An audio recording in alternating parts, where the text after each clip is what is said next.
Welcome to Movie Nerds Podcast, the Everyman Nerds Podcast, the only podcast that has three men with glasses. And joining me, as always, is Taylor Salen and Kurt Hall. How are you gentlemen doing this evening? Wonderful, sir. Great. Good to hear. Tonight on the podcast, we will be discussing one Zach Snyder due to the fact that we are only a few days away from Man of Steel. And with that being said, I'm going to go ahead and let Taylor take this one away. All right. So before we jump into the filmography here, I just was curious, like, what are your guys' kind of overall thoughts of Zach Snyder? Like, do you dig his style? Because I definitely feel like he has a very distinct style, you know? So I was just curious, like, what your guys' kind of overall thoughts of him as a filmmaker are. Tommy? Okay, I'm glad you verified as a filmmaker and not as a human being. So, as a filmmaker, I think he's okay. He hasn't really done anything to really knock me out of the park yet. I'm hoping Superman changes my opinion about him, but I mean, 300 was good. I liked 300, and I enjoyed Dawn of the Dead. So that's pretty much all I can say for now. Kurt? I don't hate Zack Snyder, but he's kind of your quintessential summer blockbuster filmmaker. He has a very specific set of details that he likes in his movies, which is hot chicks, ridiculous slow-mo, and I'm forgetting the third part. A sense of story. He has a sense of story. I'm saying that's something he doesn't have, you know. Like, oh, yeah. Like, that's something he needs is a sense of story. Oh wait, it's boobs. How did I describe this before? Boobs, action, and slow mo. That's pretty much how I would describe Zack Snyder. I don't know. I would. You hit it on the head. I don't know, man. I think I would describe Zack Snyder as a very masculine filmmaker in a way. Like, that does make sense, but like, even when you look at 300, that doesn't really ring too true for me, because he's, you know, showing scantily clad men in that movie as much as he's showing scantily clad women in a movie like Sucker Punch, you know? I mean, yeah. It's you can't say that he's not fair, at least. I mean, at least he's being unbiased in these things, but still, like, he just seems like a very, like, he tries, in his films, he tries to tackle very masculine themes, it feels like to me. So and you know, in that respect, I would honestly, a lot of people compare like a Michael Bay and a Zack Snyder, but I think Zack Snyder, whereas you know, Michael Bay may be the better visual stylist, if you will, like a better visual filmmaker, I think Zack Snyder, for the most part, there's reasoning behind his shot choices and his visual style that he has, you know? So, I don't know. I disagree. I would rather watch, if we're going strictly on visuals, I'd rather watch a Michael Bay film. I think his movies tend to look a lot cleaner digitally than Zack Snyder. What do you mean by cleaner?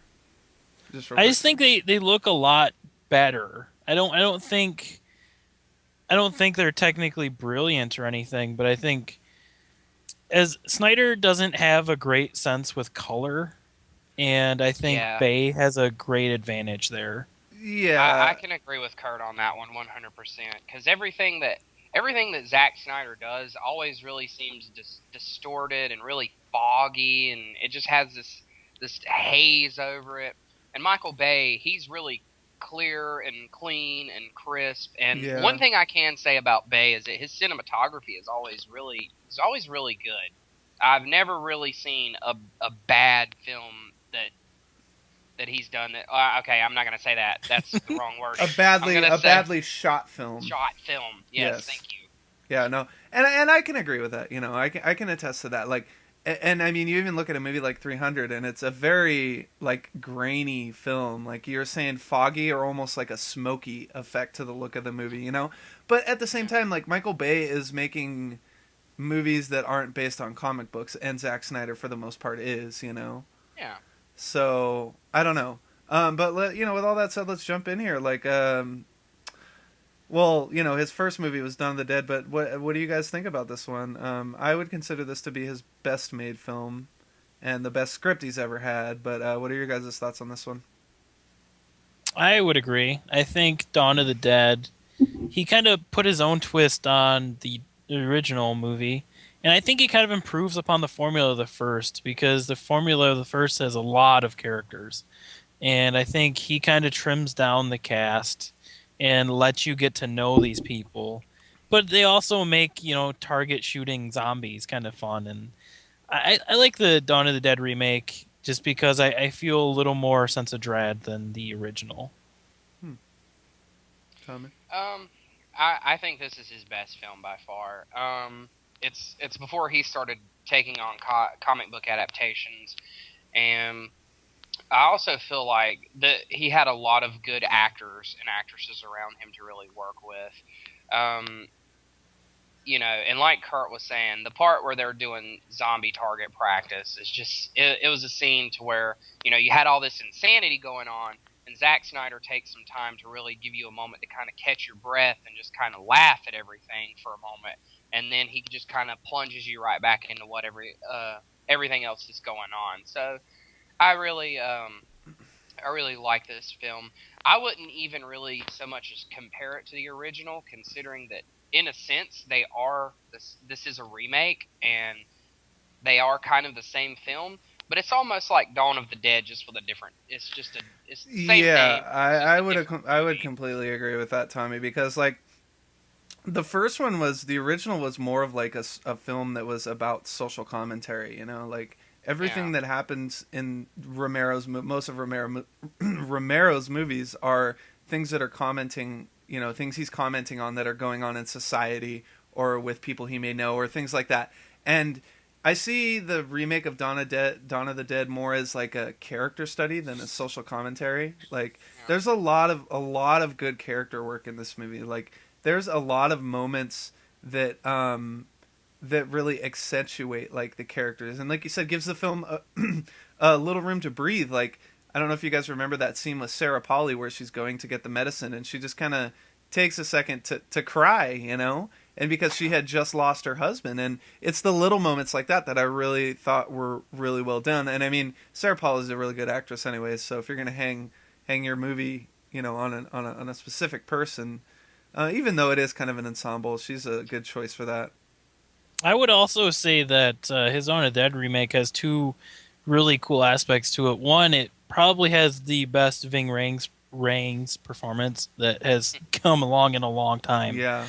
And I just like the fact that they take time to give the characters moments where they can just scavenge the mall and find all the cool stuff for free. Because that's what I would do if I was stuck in a mall. Yes. I'd just take all the things I want that I can't buy on a normal basis. And that's another point I wanted to make, was that like this movie, it almost like it kind of like studies the effect that this situation has on these characters, and in a way like is saying like trying to put the audience almost in their shoes in a way. And I thought that aspect of the film was really well done. It's a pretty immersive film for being a horror zombie movie. Another thing I really have to comment on. This is always a big deal with me. You all know the special effects in this movie were really great. Yeah. They stuck to the basis of makeup, and they took the time to build each and every single zombie, and get the molds and get the facial structures. And one of my favorite scenes in the movie is where they bring in the big fat woman in the wheelbarrow. And, yeah.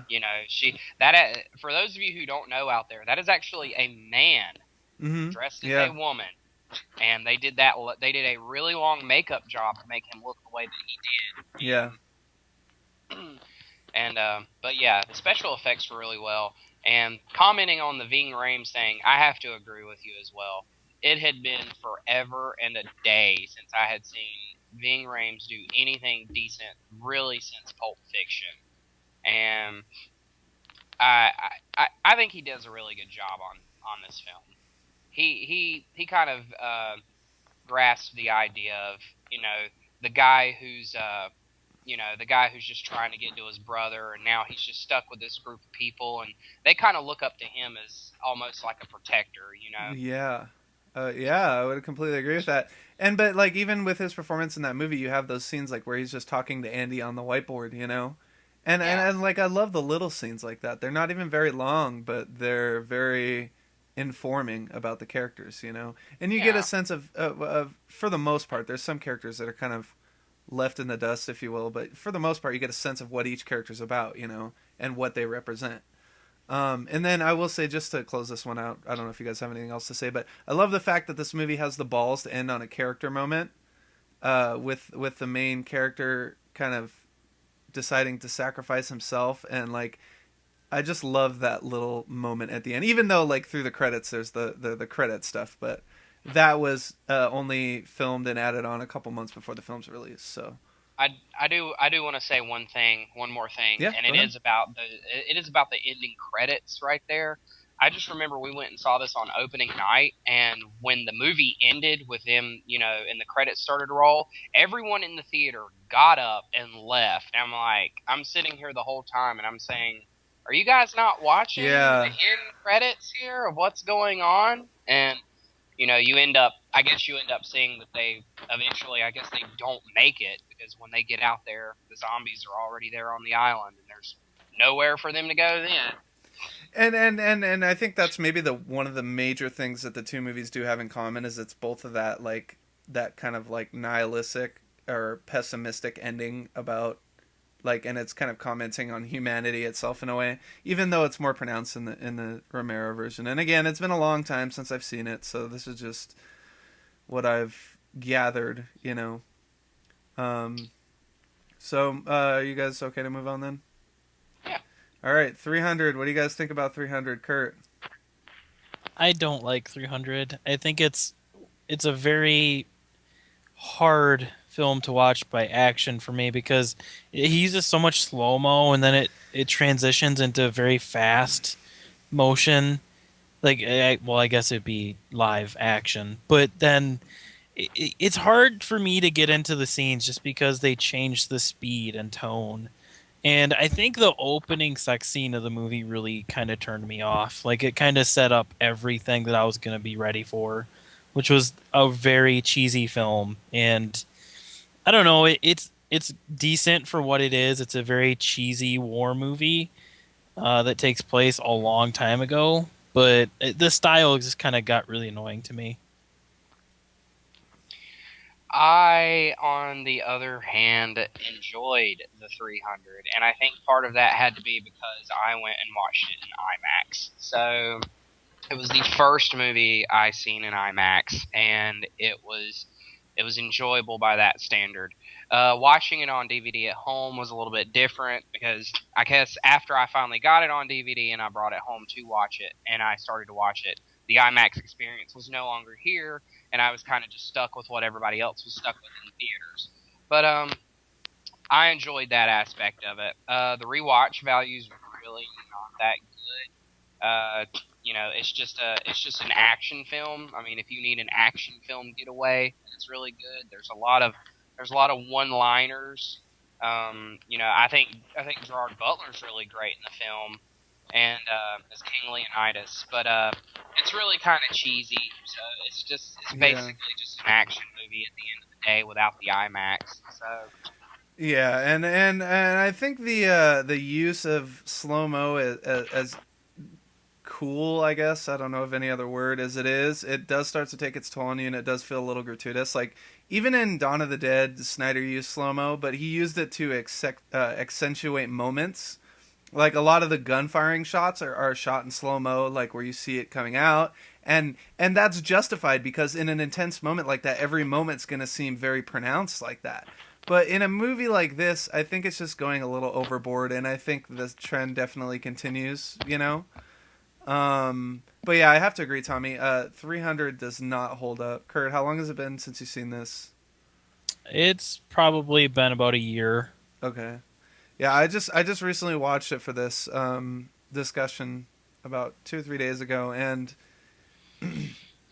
it's getting pretty obvious in certain spots in the movie, and there's a couple of effects that still hold up, but it's getting really obvious where the CGI is and what's real and what's not, you know? The effects definitely aren't going to hold up in 15 years. So I don't know. Is there anything else you guys want to say on 300? There's not really a lot to talk about on this movie. Yeah. I would recommend it. Like you said, Tommy, it's a good one and done movie. Um, so moving on, we're gonna move on to the scourge of the bane of Tommy's existence, if you will, and that is Zack Snyder's 2009 film Watchmen. So we'll start with you, Kurt, because Tommy's gonna rant here for a few minutes. And I want to know what you think about this one.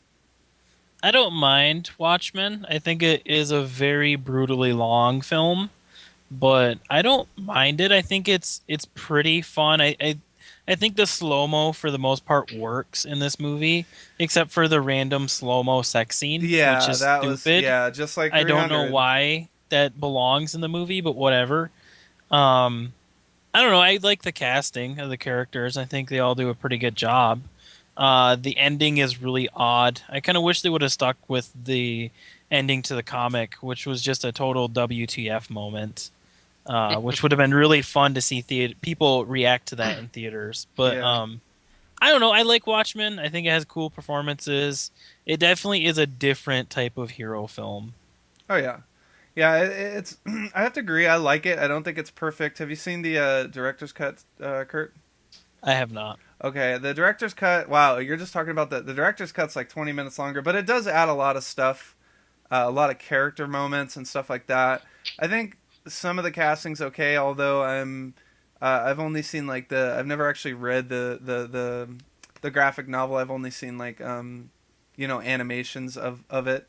And so, I mean, I knew it wasn't going to be a traditional superhero movie going in, and I really like the idea of a movie that tries to analyze like what being a real life superhero would be like if you just put on a mask and you had like very limited amount of tools, you know. But so I don't know. I think I get a kick out of it. Tommy, Okay, I how do know. you take one of the best written graphic novels, one of the best well drawn, best well written graphic novels of all time, and just piss on it? You make Zack Snyder's Watchmen. That's what you do. You completely miscast everybody. You completely take stuff out of the story that's pivotal. You completely water down the film and don't put any of the important elements in it. That's exactly how you make it. And then on top of that, then you make fun of Alan Moore of all people when you're done making the movie. So a big middle finger to you for this one, Zack Snyder. I'm hoping you redeem yourself with Superman. But if you really want to get into it, I if you mean, really want to get into it, we yeah. can do this. I mean, I have to agree that some of the choices were Snyder's, like say the casting, for instance. Mm. But some of I mean, Snyder didn't write the script, so all the blame can't be placed on him, you know. But I definitely agree that yeah, there are and I certain don't do decisions that. that were Zack Snyder's that probably weren't the best. This is partly to blame for David Hayter, but being the writer. But with Zack Snyder being the director, he should have read the source material and then decided to go with and talk to the writer about what they should have done with this. But here's the image I have of Zack Snyder. The studios come to Zack Snyder and they say, "Hey, 300 really successful. You're really good at this comic book thing. How about doing Watchmen?" And Zack Snyder goes, "Well, 300 was really simple, so Watchmen should be really simple." Well, here's the difference between 300. 300 is like 30 pages long, and Watchmen is a full-fledged novel. And that's an issue right there automatically. Yeah. And I had a problem with this because they took out so many important elements, and they took out the Tales from the Black Freighter, which co-inspires with all this. They took out Under the Hood. Which is in the ultimate cut. Yeah, and then But see they that's the problem too. Before you continue, is that for people that don't know, they had to cut this movie to a certain length, which I believe was 2.5 hours, to so that it could play in IMAX, because the IMAX film has a length, like it was extended for the Dark Knight Rises, but so they had to cut certain things, and I understand that. But I want to hear your opinion on like the director's cut or the ultimate cut when you finally see that, because I feel if like I it, ever I decide feel like to watch it. I feel like it would solve some of the problems you have with the theatrical version. Well, it's never gonna solve it. well, this is also one of those moments where you can tell where when studios intervene and help in the process of making a film, it actually hurts the film in the long run. Yeah. Yeah. Yes, Because you get a lot of stuff that's cut out. We've seen this happen in numerous movies lately. Like Tinker Tailor Soldier Spy was probably Oh yeah. the Oh biggest yes. problem. When you cut a 3.5 hour long movie and cut it to 2 hours, you're gonna have a lot of issues. Yeah. Yeah, I can agree with that 100%. And just there were just certain things that just can't really be done on film, and that was just one of the things that I failed to see them do here. And another part was, if anybody knows a lot about Watchmen, there was the original Watchmen, and these guys, all of their characters held true to the characters that were going on now, with the present Watchmen. Yeah. And yeah, these guys were very vital to the story as well, because they had a lot to do with the Silk Spectre. And this movie was more about them. This movie was more about Ozymandias than it was about the comedian, which in the original graphic novel, which was what the whole novel was really about, was really solely about the comedian and his whole story, and just how it was affecting everyone else, and alongside that with how they are living in the world. And Zack Snyder just said it's going to be about superheroes living in the world, and we're just going to throw these subtle things in there. So Yeah. But that's all I got to say about Watchmen. Yeah, and I think the biggest thing I take from Watchmen is with the exception of Sucker Punch, which he obviously wrote, is that Zack Snyder is more of a gun for hire in a way. Yeah. Like Michael Bay gets projects off the ground, but as a producer and from the script level, and Zack Snyder, it seems like more of the guy that, like you said, they hire for a run and gun job. Like, we need a solid director for this, someone that's going to bring a little flash to it. Okay, let's call Zack Snyder, And I hate to use the word solid director, because I don't think his best trait is directing performance, Even though I really like Patrick Wilson's performance in Watchmen. I think that's a pretty good one. I will agree with that. Yeah. If they casted one person right in this whole movie, it's Patrick Wilson. Yeah. And he really did a good job as Night Owl too. But everybody else, so thank you, Zack Snyder. Thank you for shitting on Ozymandias. Thank you for crapping on the Silk Spectre. Thank you for taking a dump on Dr. Manhattan. Thanks. On. Do you have anything? Move on. Do you have anything else to say on Watchmen, Kurt? I'm good. All right, moving on. Next was Zack Snyder's 2010 film Legend of the Guardians: The Owls of Ga'Hoole. Have either of you guys seen this one? Yes. I have not. Okay, because Kurt, I was really mad at Zack Snyder at this point. So. What did you think of Legend of the Guardians, Kurt?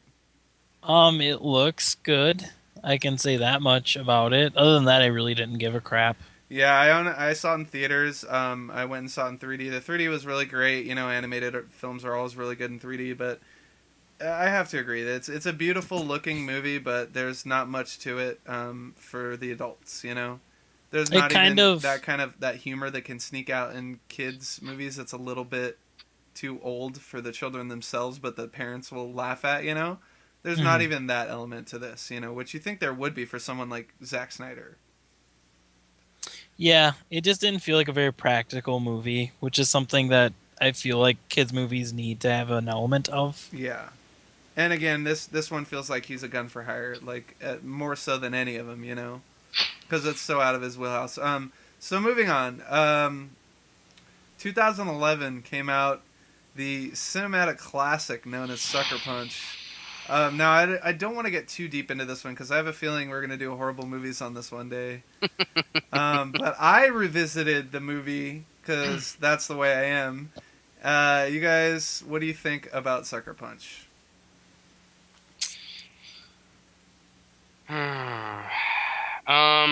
Horrible acting, not very good directing, terrible CGI that's never gonna hold up ever again. he started back on that 300 stuff again, where it was the slowdown and and all that, and I don't know. I kind of felt like it was another one of those cases of it was kind of like The Spirit, where they just cast a bunch of beautiful women, and then they just expected it to sell on that alone. Yeah. What do you think about this one, Kurt? God, the fact that it's now I remember the movie The Spirit. Now I want to puke all over the place. God, Sucker Punch, man. Oof. This is a really bad movie. Although I will say I do like. I think if they made Sucker Punch into a video game, it might be cool, because I felt like I was watching a video game. Yeah, it does feel like a live action video game for sure. Because like the big boss battles look really cool on there, but when you actually realize what these battles are and like the plot twist in the movie, it's so stupid. And the ending they act like the ending is like a mind fuck, if you will, and it doesn't even do that. It's completely obvious as to what they're doing, and it doesn't make any sense. No, I mean, well, I don't know. I think there's a little bit of ambiguity in the plot, in the fact that you don't really know if Sweet Pea really did get away or not. Like, because but I don't the know. problem is because yeah, no, exactly, Yeah. yeah. But I'm just saying there is some, and it's not a lot, but there is a little bit of complexity there at the end, And especially if you watch the extended cut, there's a lot of interesting things that got cut out, like the John Hamm character. He has a whole extended scene in the extended cut, and I think John Hamm's really good in this. I also think Oscar Isaac is really, really great in this movie as like the main villain. And I don't know if you guys feel about that, but I think he knows what kind of movie he's in. Like, he's hamming it up, To be fair, it's pretty hard for John Hamm to not be good in something. Exactly. Because he makes Mad Men watchable. Because Mad Men is not a good show. Oh, come on now. It's not. It's a very boring show. That doesn't mean it's not good. Lord of the Rings is boring, but that doesn't mean it's not good. Lord of the Rings has interesting elements to it. Now, wait a minute. Now, I will fight you to the death. No, I think there's some boring moments to Lord of the Rings, but I don't care because it's so visually interesting, I think you're boring. Like, the problem... Have you ever watched the extended cut of Return of the King? Yes, I have. Okay, then you should know what I'm talking about. Well, I thought Return of the King was like... I'm sorry, and you guys will get mad about this, but I thought Return of the King was the weaker film out of this whole thing. So, Agreed. Sorry. Yeah, thank you. I can understand. I just like the scale in that movie. It's a very and it's also the conclusion. So for me, it's the most satisfying. But I digress. But on a side note, Taylor, no, this really is not rewatch season 1 of Mad Men and tell me that anything is going on in that show. No, until and episode 12. I don't care because I love that world. I love living in that world that those characters are living in. It's such a cool time in history. It's almost like American Psycho without the psychos. So well, there is Pete. Pete's pretty much psychotic. Well, but yeah, but I mean, that's not a fair comparison to make, because like American Psycho has 2 hours to create a world. Mad Men has 12 to 13 hours to do it, just for one season and plus more. And I just think it's just so well executed. Like, I can understand the actual plot itself. I can understand your problems with it. It is very slow, but I just think it's so well executed, and I enjoy the characters so much that I don't mind watching and just kind of living in that world. I don't mean for this to sound like I'm hating on Matthew Weiner. No. I think Matthew Weiner is a great showrunner. I think he does a great job. I just really wish that they would move the story along. Yeah. Because it's like that for every season. Yeah, I agree. The story is very slow moving, but we need to get back onto Sucker Punch here. I don't know how we... That was a huge tangent. Yeah, I think enough's been said. It's got cool action. There is that one scene that I really love on the train. As disconcerting as it is, that's the single take. Like, it's pretty cool, I have to admit. Like, on a visceral level, as far as action's concerned. And so I mean, it's a good action movie, and it's the perfect YouTube movie where you just watch all the action scenes on YouTube cut together, and you'll have the same experience as watching the movie. Yep, right you are about that Yeah, one. so I think there's some more discussion that could go into that movie though, maybe if we feel up to it in the future. Okay, so moving on. Coming out in just a couple days, guys, we've got Man of Steel coming. So I know we've talked about this a little bit before in the summer movie preview, which you can watch right on the YouTube page right now. There'll be a link there for that. Watch it. Watch it. You better watch Um, it. and hit that like button too. It's the Facebook like button. You know you want to. Subscribe. Yeah, subscribe. This Do it isn't the end all. of the video. Do it all. I don't care. I'm still throwing a little viral marketing in there. So what do you guys? They've shown a lot of footage of this movie in the last couple weeks in trailers and TV spots. So are you guys more excited? What's the deal, Tommy?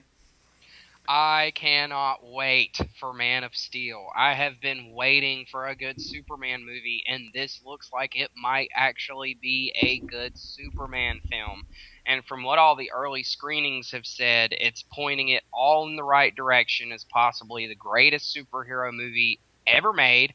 And I am a bigger Batman fan than I am of Superman, but I do like Superman. I'm ready for this to come out. I think the casting's great. I I hate that Zach Snyder's doing this because I really don't want him to do what he's done with everything else of comic book relations. But I'm really ready to see this. It's already got my money. I'm dying. I'm itching to go see it already. Kurt? I'm kind of uncomfortable saying anything, putting the words "greatest" and Zack Snyder in the same sentence. Yeah. So seriously. I'm not gonna go that far. I don't really have a whole lot of like super big interest going into this film. I'm not a big fan of Superman, so I'm still gonna watch it and I'm gonna critique it, and because I'm a film critic. But I'm kind of interested just to see whether we can get that old Zack Snyder back. That's more practical and doesn't give into the slow-mo annoyingness that he has been doing. But the trailers look really good, but that kind of scares me too, because typically when a movie has that many good trailers, it doesn't live up to the hype. And yeah, so Yeah.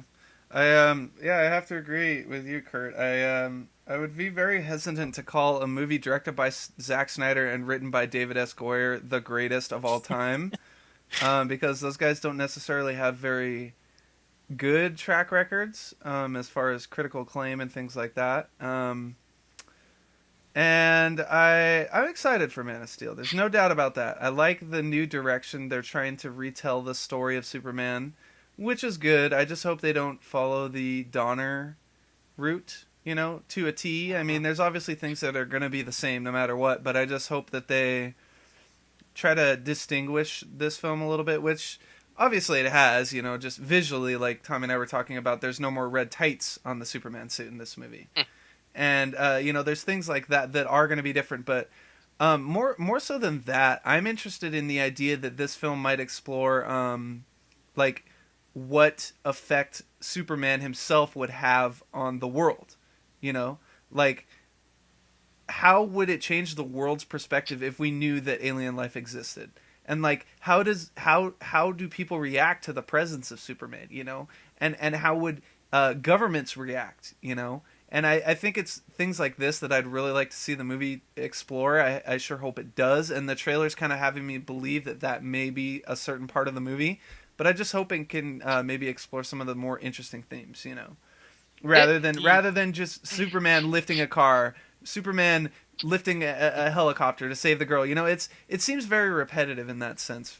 This is what I'm hoping that they're gonna do, and I know this is gonna sound a little bit. This might sound kind of unappealing to some people, but what I really want them to do is I really want them to go in and give me a look back at Krypton with his father, and I think they're going to do that because that was a real, a lot of people's argument with why Superman is bad is his lack of backstory. Well, the thing is that I've heard that. Yes, I have. I've heard that multiple times. Yeah, I've heard that from a lot of different people that, lack of backstory. He just come from a planet that blew up. He's an alien. That doesn't make any sense to me because it's a very simple, but it's very effective. It tells you everything you need to know about the character and nothing more. Why would Right. I mean, I can understand. Well, but, I mean, yeah. a lot of the argument that I've heard from some people who I normally talk to, and some comic book people who I know, and everything who are in this area, have been that you know the reason why people have a problem with Superman is because his backstory is so boring, and yeah, I've heard that, and then like you can't kill him. There's nothing, you know. Well, and that's the thing is people, and that's a big turnoff for me. yeah, You know? and you know, but that's the thing is like, does anybody really go and take the time to really look into Superman and really know what his weaknesses are, other than just kryptonite? Because he has weaknesses other than kryptonite, and he has but enemies I think that a have physical these powers. like for a person that's so physically strong, like physically imposing. I think it's kind of it is a big problem to be the strongest creature in the universe. Like, I don't know. Go ahead, Kurt.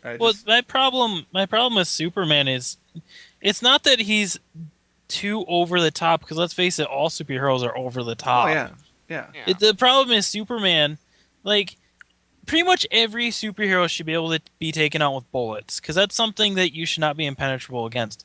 And the fact that you can hit Superman with machine gun rounds and they just bounce off him, like, that's just ridiculous. And and it does take away stakes in certain scenes like that, like in that scene in Superman Returns. Because there's a scene. Yeah, one rock of kryptonite, you'll be able to make like 20 bullets. But then you gotta be really rich to do it, which it kind of brings in the problem. You have to be a rich villain to take out a superhero. And I think that's why Lex Luthor is used so often, I really do. Like in the Superman. That has become a problem, and that's a problem that a lot of people are already having with the movie, is they're saying, no Lex Luthor, no kryptonite? It's like, guys, get over it. Lex Luthor and kryptonite have been done to death. It's time to do something else. It's time to see a younger Superman. It's time to see him first developing his powers, and he's still vulnerable, and he doesn't know the extent of his powers yet. So I would be okay if they waited until like the third movie to bring Lex Luthor in and kryptonite at the same time. Like that, yes. I'm fine with that. That's totally okay with me. Yeah. But I think in order for this series to work, they're going to have strong screenplays for you to care about the characters. Otherwise, this is just going to be an overpowered superhero fighting against villains that don't have enough power to hurt him. Exactly. And the other thing too is I think a lot of the Superman stories are very limited. Like, there's only a certain amount of stories you can tell with Superman, and that's why I think a lot of the movies tend to repeat themselves in certain ways, Well, yeah. But that too, and those were different times when those Superman movies were very true. We live in a new age of CGI and technology where we can and not only that, where superhero movies are in the popular culture. Like, Superman was the first superhero movie. It is the grandfather of superhero movies, And that, and like now, a lot of these villains who we couldn't do 30 years ago, 40 years ago with Christopher Reeves, we can do now. Because we can make Mongol, we can make Parasite, we can make Darkseid. We can do this. We can have all the acting and the voiceovers now for these villains, and we can finally get away from the Lex Luthor and the kryptonite, and we can finally have a Superman, and no pun intended, a Superman of all seasons for everyone, and. I'd like to see some scenes where Superman actually fights in space, like that would be really cool to see in a movie, and it's something that hadn't been done before in the movies previous, Well, wait a minute, if you don't count Superman 4. Well, and Superman 2, but that's not technically Superman, that's Zod and his people on the moon scene, but, sorry, were you going to say something, Kurt? Yeah, I've always found that Superman's in that weird section of comics where, he kind of fits in with like the Hulk, where they don't have the crazy villains that can kill the other superheroes.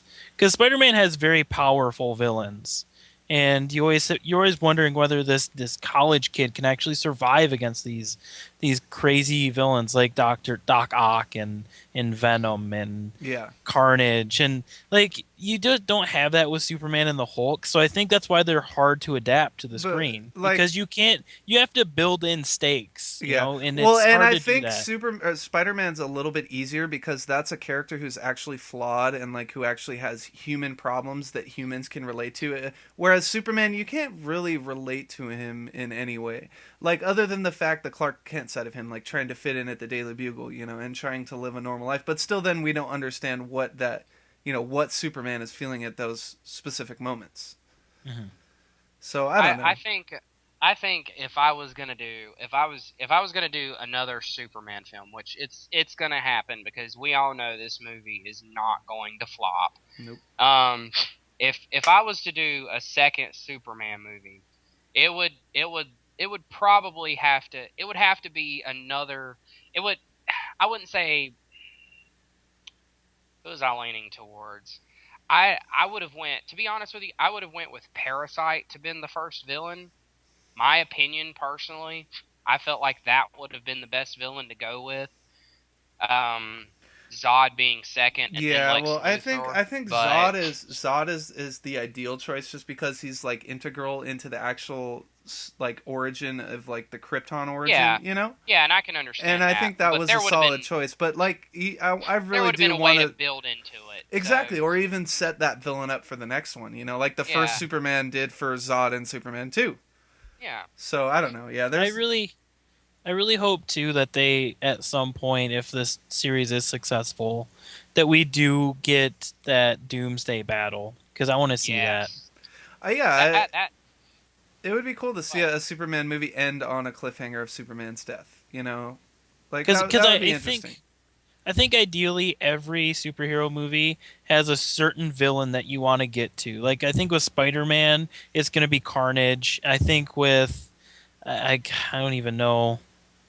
I don't know a lot of the main villains for a lot of superheroes, but when you can, if you could get a Carnage Doomsday thing, yeah, it was the Joker, yeah, and exactly. The X-Men is always going to be Magneto or Mr. Sinister. With Thor, it's Loki. So there's the pivotal villain for everybody. There always has to be that one guy, and not saying that Lex Luthor is Superman's main villain would be a really stupid thing to say, because he is. He's Superman's primary villain. But see, the thing is like Lex Luthor's really weird in the sense that he's not good as a villain just by himself. Like Lex Luthor is a better villain as someone like the Kingpin, who would like hire other villains to be his thugs, you know? I can't agree with that. I can't agree because Lex Luthor has the cash to make the weapons to battle Superman. That's what I'm saying, but he's not doing the battling himself. He's going to have someone else do the battle. And that's why I think he's better in a supporting sense, like even though he's the big baddie, you know? I think I see there coming a point to where the second or third movie, maybe the second movie being him going against Lex Luthor, him defeating Lex Luthor, and then Lex Luthor in the third movie, the third being the final, hopefully teaming up with Brainiac. And then you ultimately have this, Exactly. That's where I think Lex Luthor he's not the best villain. He's Superman's arch nemesis. He's that little bug that you can't get rid of because he's just so smart. He's smart enough and he has enough money to always be the fly in the ointment, which is the big difference between an arch nemesis and a villain. Well, and I think Joker could also be classified as the same to that too, because Joker's one of those characters like in the comics or like in the cartoon series where he just keeps coming back, you know. Mm-hmm. But that's how a lot of Batman villains are. It's that for the Joker, and plus you got to look at both of them, the Joker and Lex Luthor, both being the polar opposite of exactly who their heroes are. Joker, and that's why I love World's. That's why I love World's Finest. Those two are such a good combination of villains, you know, because Lex Luthor's more of like the you know, kind of like the master in a way, where he's more of like the character behind the scenes, and Joker's the one that's out there like doing the stuff, you know, like. Yeah. So I don't know. Sorry, I interrupted again. But No, you're fine. And if this leads into what everybody's been talking about, which has possibly been announced, which is a Justice League movie, if they're going to do a Justice League movie, the villain's going to have to be Darkseid, because there's no bigger villain for the Justice League to fight than Darkseid. So, well, I don't know. Yeah, I mean, yeah, I think it would have to be like, because with Darkseid comes everything from Apocalypse. That's what I was gonna say. I think you have to have that kind of scale for a Justice League movie. You know, just like especially after the Avengers, and as of now, the Avengers and Justice League are gonna come out in the same summer. So you would have to have that kind of scale to pull it off. You know, I kind of wish the Avengers and the Justice League thing, they wouldn't just have one villain. I wish they'd throw two. Like, throw two arch nemesis of the two, of the characters. I think that'd be cool. Kind of had that with the Avengers, because it was Thanos who was pulling the strings. Yeah. And it was just Loki doing everything else. Yeah. But he wasn't a character. He wasn't front and center. But it would have been cool to see more of Thanos, like, on the battlefield with them. Yeah. Which is, I think, is what they're going to try to do. Yeah, I think we're definitely going to see two new villains next time. We actually might see more, and I honestly feel like a major villain's going to be set up for Avengers 2 in Guardians of the Galaxy. Like, that's just going off a hunch, you know? Because there's so many cosmic threats in Guardians of the Galaxy. And I could see that movie playing very heavily into the way that Avengers 2 ends up playing out, you know? Yeah. And not to mention the fact that Joss Whedon is doing touch-ups on all the scripts between now and Avengers 2, so. But if you're talking about, Justice League movie and Darkseid being the primary villain, you have to think about how many villains spawned from Apocalypse that had to do battle with the Justice League and with the Wonder Woman and with Flash. You know, you had villains who lived on Apocalypse who would just randomly come to Earth and just, start mischief. So, there's those guys too. And you've got Darkseid's son there as well. So, and Granny Goodness, if anybody gives a crap about her. So. I feel like best superhero name ever. I feel Granny like Goodness, Darkseid's mother. I feel like at some point with all of these superhero films coming out, though, we have to kill a superhero, because we can't just keep pumping out movies in which the hero wins at the end, because it's eventually just going to turn into a very boring practice. Yeah. And I think that's honestly, now that you mentioned that just occurred to me that that might be what happens to Tony Stark in Avengers 2. Like, I hope so. Because Joss Whedon, he's spoken several times about the movie, which he's completed like a couple drafts of now, and he was saying he wanted it to be even more personal than the last one. Like, he didn't want to go bigger, he wanted to go smaller and more intimate, you know? And I think killing Tony Stark would achieve that very well, you know? Like, I think that would make it a personal reason for the Avengers to team up again, you know? But that's just like pure speculation.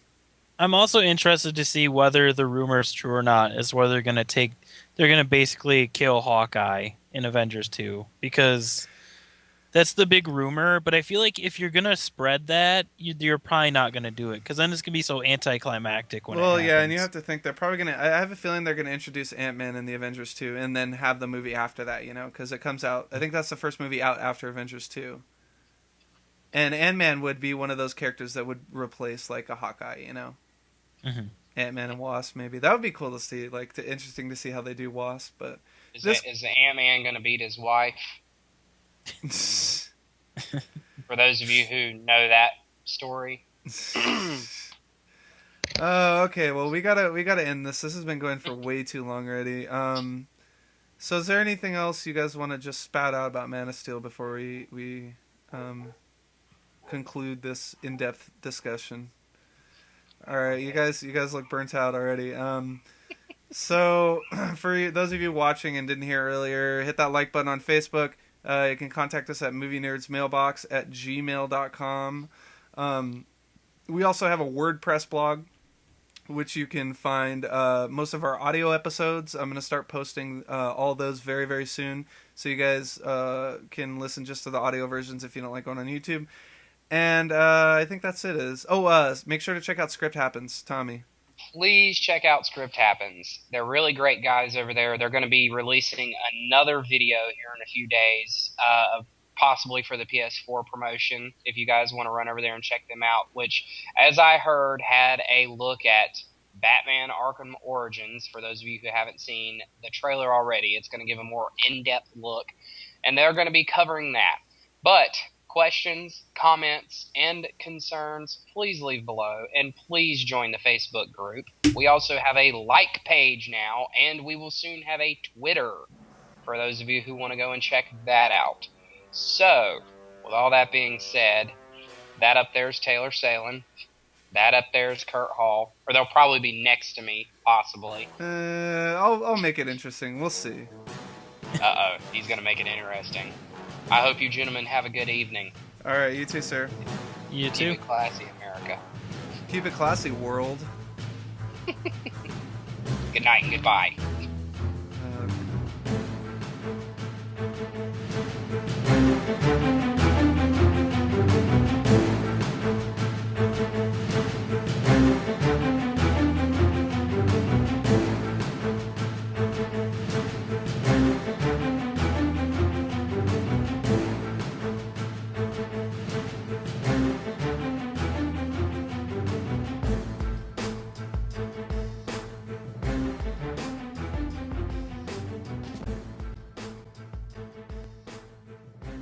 Ask her before we start. Okay. Just to get a little humor going. Yeah, for sure. Alright. Would you rather watch Notting Hill with Hugh Grant, or would you rather watch 2 Weeks Notice with Hugh Grant? Wow, that's such a diverse selection. Those are pretty much the same movie, aren't they? Anything with Hugh Grant is the same movie. Except for Cloud Atlas. I was gonna say, he somehow made Cloud Atlas into a Hugh Grant film, his part. Did you see Cloud Atlas? I heard. Oh. I would say Notting Hill. I don't even know though. Like, I just. Alright, Notting Hill has got, That was like such an evil laugh there, Tommy. Like, I feel like if there were an actual human to exemplify the main character in Despicable Me, it'd be Tommy right now. I'm making them watch Hugh Grant. Dude, you know, Steve Carell actually dressed up as Groot on Ellen DeGeneres' show. Yeah, That's I thought awesome. that was pretty cool. Yeah, so let's knock this shit Hit him with the second question before we start. Yeah, let's do it. alright. Would you rather watch White Chicks, the Wayans Brothers classic, White Chicks,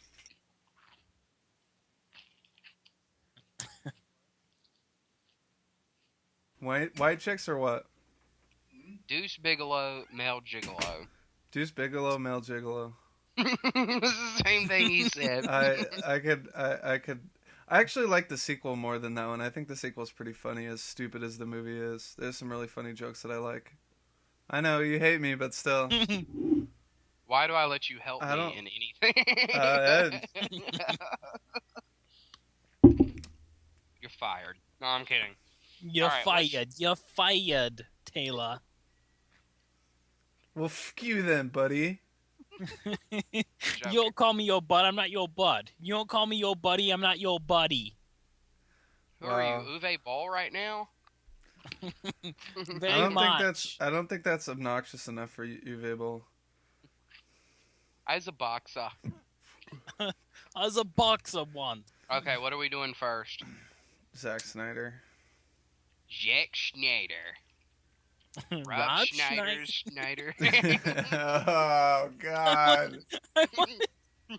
I want to see Man of Steel directed by Rob Schneider, starring directed Adam Sandler and Kevin James. No, I want to see the version of Zachary Snyder's Man of Steel starring Rob Schneider. Oh. Hey, and then they could guys, have. Hey, I'm Superman. I fly. Can you imagine David Spade as General Zod? Adam Sandler. No, Adam Sandler is General Zod. Oh, General Zod, or some fucking crazy like, yeah. I am General Zod. Kneel before Zod. Sloppy Joes. Okay. Zack Snyder first. All right, let's get this under control. Bam. Holy crap. Or as Taylor is calling him, Zachary Snyder. Zachary. It's the name I've adopted. Zachary Efron Snyder. Zachary Efron. Well, That would be, when I think of Superman, I think of Zac Efron, really.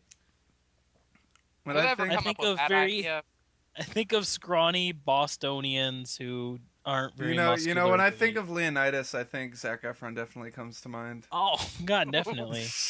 Definitely. When I Not think Gerard Butler. When I think Dr. Manhattan, I think Zac Efron. Night Owl. Actually, Zac Efron would have the body type for Rorschach, but there's no way he could ever, because he's like that scrawny, But I digress. Let's do this, dude. Let's do it. Are you ready for Manos, Hands of Steel? That would be great. Like Manos, the Hands of Steel. Directed by Zack Snyder, written by Michael Bay. Bomb, bomb, bomb. And then you have that Inception sound in the trailer. Boom. Musical score by Hans Zimmer. Starring, I don't know who we could star in this movie. Starring John Leguizamo as Manos Superman.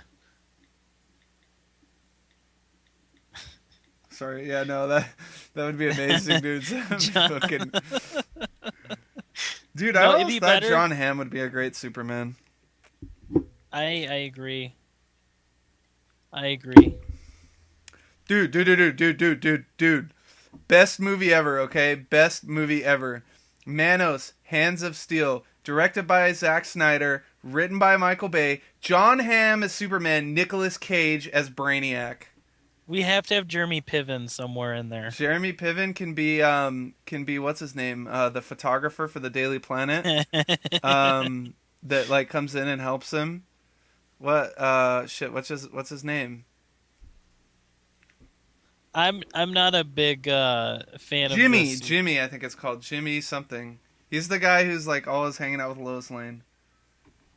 Yeah, I'm not a big fan of the Superman world, so I tend to not know a lot of the characters. I'm gonna warn you on that one. That's fine. I'm not like Tommy. I'm not a huge Superman guy. I've seen the movies, but he's not my favorite character. And what was you saying? What was the joke you made when I walked away? Oh, the new sequel to Man of Steel, which will be Manos, the Hands of Steel. No. No. Starring, God, no. directed by Zack Snyder, written by Michael Bay, produced by James Nguyen. James Nguyen, but starring John Hamm as Superman and Nicolas Cage as Brainiac.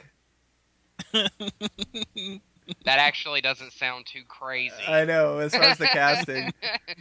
Nicolas Cage as Brainiac, though? I can imagine that madness. I don't know. I see Kevin Spacey as Brainiac.